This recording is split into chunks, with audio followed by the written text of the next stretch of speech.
आज की इस खास चर्चा में आपका स्वागत है। आज हम बोरिंग ग्रामर की क्लास नहीं लगाने वाले, बल्कि हिंदी व्याकरण के कुछ बहुत ही शानदार रहस्यों को सुलझाने वाले हैं। मतलब शब्दों और ध्वनियों का वो भाषाई रसायन शास्त्र या कहें लिंग्विस्टिक केमिस्ट्री, जो ये तय करती है कि हमारे शब्द असल में बनते कैसे हैं। तो चलिए बिना किसी देरी के सीधे शुरू करते हैं। अब जरा इन ओरिजिनल हैंड रिटन नोट्स को देखिए। इन्हें देखकर एक बात तो बिल्कुल साफ हो जाती है कि व्याकरण कोई रटने वाली चीज नहीं है। ये तो बिल्डिंग ब्लॉक्स का एक एकदम लॉजिकल और खूबसूरत सिस्टम है, जहां ध्वनियों के आपस में टकराने और जुड़ने के बिल्कुल सटीक मैथमेटिकल फॉर्मूला होते हैं। तो आज हम क्या क्या कवर करने वाले हैं? सबसे पहले भाषाई रसायन शास्त्र, फिर संधि का विज्ञान और स्वर संधि के मजेदार सूत्र।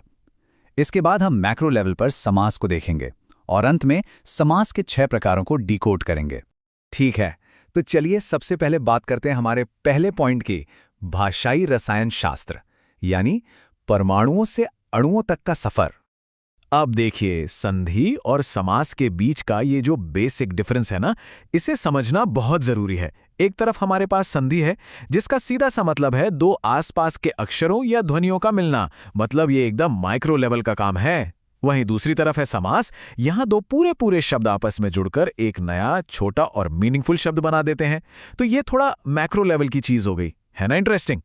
अब आते हैं अपने दूसरे भाग पर, संधि का विज्ञान, ध्वनियों का संलयन। तो हमारे सोर्स मटेरियल के हिसाब से संधि को हम 3 मेन कैटेगरीज में बांट सकते हैं। पहली है स्वर संधि, जहां नाम से ही पता चल रहा है कि 2 स्वरों का मेल होगा। दूसरी है व्यंजन संधि, जहां एक व्यंजन किसी दूसरे व्यंजन या स्वर से टकराता है। और तीसरी है विसर्ग संधि। हमारे जो नोट्स हैं ना, वो सबसे ज्यादा डिटेल में स्वर संधि को समझाते हैं, तो हमारा फोकस भी उसी पर रहेगा। चलिए बढ़ते हैं भाग 3 की ओर, स्वर संधि के सूत्र, यानी भाषाई गणित को एक्शन में देखने का समय। अब इस दीर्घ संधि वाले कॉन्सेप्ट को ही ले लीजिए। क्या शानदार चीज है। दीर्घ का मतलब ही होता है बड़ा या लंबा।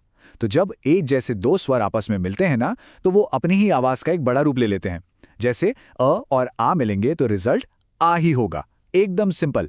जैसे मत और अनुसार को जोड़िए तो क्या बना? मतानुसार। ये सच में बिल्कुल किसी अलजेब्रा की इक्वेशन सॉल्व करने जैसा लगता है। अब गुण संधि पर आते हैं। यहां सबसे मजेदार बात यह है कि 2 अलग अलग स्वर मिलकर एक बिल्कुल नई आवाज पैदा कर देते हैं। मतलब अ के साथ अगर ई जुड़ जाए तो वो ए बन जाता है। जैसे नर और इंद्र मिलकर बन गए नरेंद्र। ऐसे ही अ और ऊ से बनता है ओ, और अगर आ के साथ री मिल जाए तो अर का साउंड आता है। जैसे महा और ऋषि से बन गया महर्षि। कमाल है ना। इसके बाद है वृद्धि संधि। नाम से ही क्लियर है, वृद्धि यानी बढ़ोतरी या विकास। इन फॉर्मूलों को देखकर आपको समझ आएगा कि कैसे स्वर अपनी मैक्सिमम लिमिट तक खिंच जाते हैं। जैसे अ और ए मिले तो वो और बड़े होकर आई बन गए। उदाहरण के लिए, एक और एक को मिलाइए तो बनता है एक एक। बिल्कुल ऐसे ही आ और ओ मिलकर औ का रूप ले लेते हैं। जैसे महा और ओजस्वी से बनता है महोजस्वी। अब ये यण संधि वाला जो ट्रांसफॉर्मेशन है, वो मेरा पर्सनल फेवरेट है। यहां क्या होता है कि स्वर पूरी तरह से सेमी कॉन्सोनेंट्स यानी अर्ध व्यंजनों में बदल जाते हैं। अगर ई के बाद कोई अलग स्वर आ जाए तो वो य बन जाता है। जैसे अति और अधिक को मिलाएं तो क्या बनेगा? अत्यधिक। उसी तरह ऊ बदलकर व हो जाता है और री बदलकर र की आवाज देने लगता है, एकदम मैजिक की तरह। और हमारे इस स्वर गणित का जो फिनाले है वो होता है अयादी संधि के साथ। यहां साउंड का ट्रांजिशन थोड़ा और भी कॉम्प्लेक्स हो जाता है। देखिए, ए और अ मिलकर बनाते हैं अय, जैसे ने और अन से बना नयन। ये हैंड रिटन नोट्स कितनी खूबसूरती से दिखाते हैं कि कैसे ओ से अव और औ से आवू जैसी ध्वनियां जन्म लेती हैं, जो सच में हमारी भाषा को इतना रिच और डायनामिक बनाती हैं।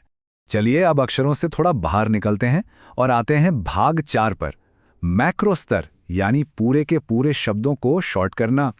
अब जरा इस स्लाइड पर नजर डालिए। ये हमारे नोट्स का दूसरा पन्ना है। इस ऑथेंटिक हैंड रिटन सोर्स से हमें समास के 6 नियमों का एक एकदम सॉलिड बेस मिलता है, और हमारी आगे की पूरी चर्चा बस इसी पर टिकी होने वाली है। तो यहां सबसे की पॉइंट क्या है? समास का असली काम है हमारी भाषा में एफिशिएंसी लाना। 2 शब्दों को उठाइए, उन्हें मिलाइए और एक नया छोटा लेकिन पूरी तरह से मीनिंगफुल शब्द बना दीजिए। बस यही समास है। इससे हम अपनी बात को कम से कम शब्दों में और कहीं ज्यादा इम्पैक्टफुल तरीके से कह पाते हैं। अब समय है भाग 5 का, 6 प्रकार के समास को डिकोड करना और इस शब्द संलयन को कैटेगराइज करना। चलिए सबसे पहले अव्ययी भाव और कर्मधारय समास को आमने सामने रखकर देखते हैं। अव्ययी भाव में क्या होता है कि पहला पद यानी पहला हिस्सा बॉस होता है, वो प्रधान होता है, जैसे अनु, आ या प्रति से शुरू होने वाले शब्द। लेकिन कर्मधारय में कहानी पलट जाती है। यहाँ दूसरा पद प्रधान होता है और इसमें एक डिस्क्रिप्टर वाला रिलेशन होता है, जैसे नील कमल मतलब नीला कमल। यहाँ कमल की खूबी बताई जा रही है। द्विगु और द्वंद्व समास का कंपैरिजन तो और भी मजेदार है। द्विगु समास को पहचानना सबसे आसान है क्योंकि इसका पहला हिस्सा हमेशा कोई नंबर होता है, जैसे पंचवटी, 5 वटों का समूह। वहीं द्वंद्व समास में दोनों ही पद एकदम बराबर की पावर रखते हैं, कोई कम या ज्यादा नहीं। इनके बीच अक्सर एक हाइफन या योजक चिन्ह होता है, जैसे माता पिता या रात दिन। अब बात करते हैं तत्पुरुष समास की। ये समास क्या करता है कि बीच के जो कनेक्टिंग वर्ड या कारक चिन्ह होते हैं ना, उन्हें पूरी तरह से गैप कर देता है। हमारे नोट्स में इसे 6 स्टेप्स में बड़ी बारीकी से समझाया गया है, जैसे को, से या के लिए जैसे शब्दों को हटा देना। अगर आप सोचें तो ये भाषा में ग्रामेटिकल शॉर्टकट लेने का सबसे स्मार्ट और सिस्टमैटिक तरीका है। और हमारे इस क्लासिफिकेशन का एंड होता है सबसे एब्स्ट्रैक्ट रूल के साथ, बहुव्रीहि समास। इसमें न तो पहला पद प्रधान होता है और ना ही दूसरा, बल्कि ये दोनों मिलकर किसी तीसरे ही एक्सटर्नल मीनिंग की तरफ इशारा कर रहे होते हैं। मतलब A + B = C। उदाहरण के लिए गजानन या लंबोदर, यहाँ शब्द अपने लिटरल मीनिंग को छोड़कर एक बिल्कुल ही नई पहचान बना लेते हैं। अगर हम इन दोनों पन्नों को एक साथ देखें तो समझ आता है कि हिंदी ग्रामर कितनी गहराई और एकदम पिन पॉइंट एक्यूरेसी के साथ काम करती है।